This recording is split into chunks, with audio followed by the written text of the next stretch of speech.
Hello there boys and girls, welcome to Scottish Geeks. We're here to discuss Doctor Who Series 9, Episode 9, Sleep No More. To start with, just let me say that this was a true going back to Doctor Who of previous era where there was nothing but terror and questions just constantly going through inside your head. But let's start from the beginning, shall we? Basically, there is a ship where people are using something called the Morpheus system in order to negate their sleep habits to make sure that they can stay awake for X amount of time, etc, etc. So the Doctor and Clara obviously find out about the disturbance, they come along and try and figure out what the hell's going on to meet the crew. Now this episode is different from the rest of the series, as in it seems to be like a found footage episode.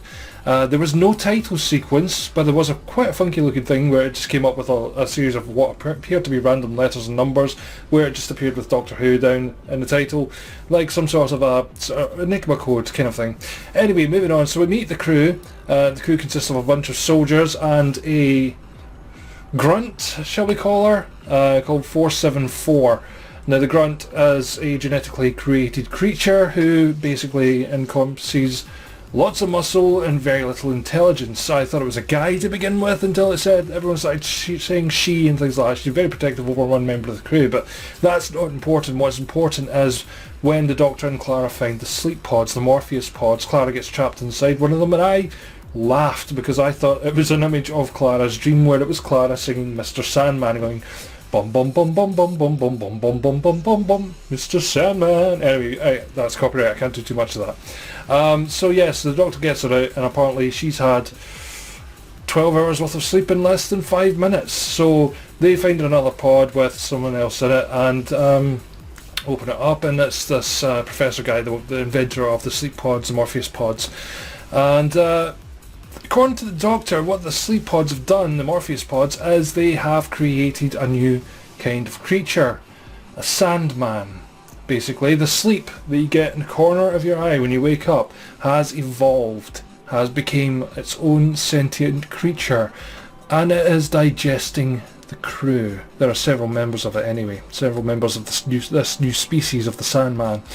And yeah, so basically there's a big long sort of sequence of events that happens where the Doctor finds out that there's no helmet cameras and shit like that, and the sleep, the sand is actively recording everything that's going on, but we don't find out why until towards the end, but we're not going to get to that point yet.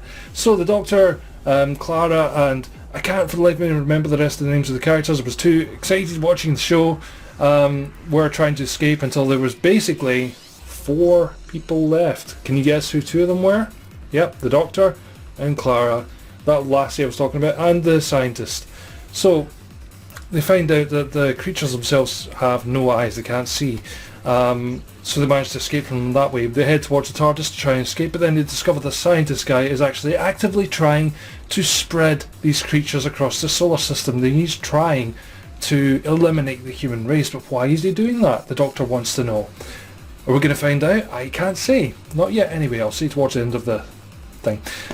So he tries his best to spread them, and they find another Morpheus pod with what he calls Patient Zero, a man who's been awake for 5 years and has mutated into one of these sand creatures, one of the Sandmen.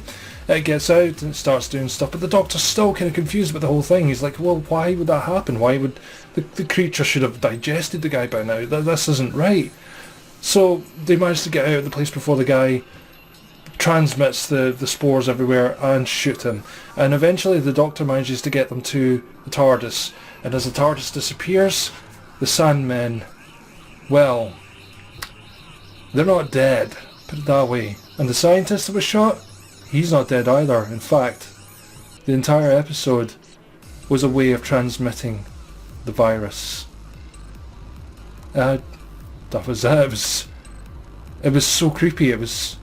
Hang on, have you got something in the corner of your eye, right there. You'll be fine. Don't worry. Don't panic. The entire episode actually reminded me of a creepypasta story that I read not that long ago called The Russian Sleep Experiment, where people who stayed awake for X amount of time were infected by their own sleep, by the demons in their sleep.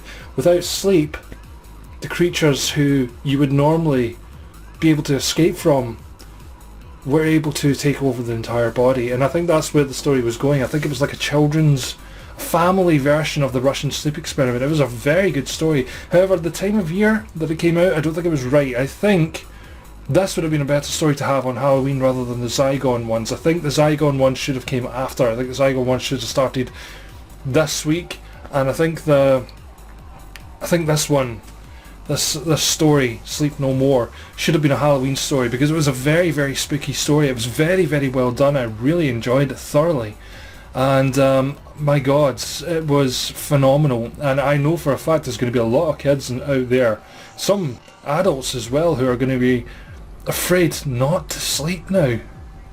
They're going to need to sleep. They're going to need to check their eyes in the morning. They will be purposely looking for the crust of sand, making sure the Sandman doesn't come for them.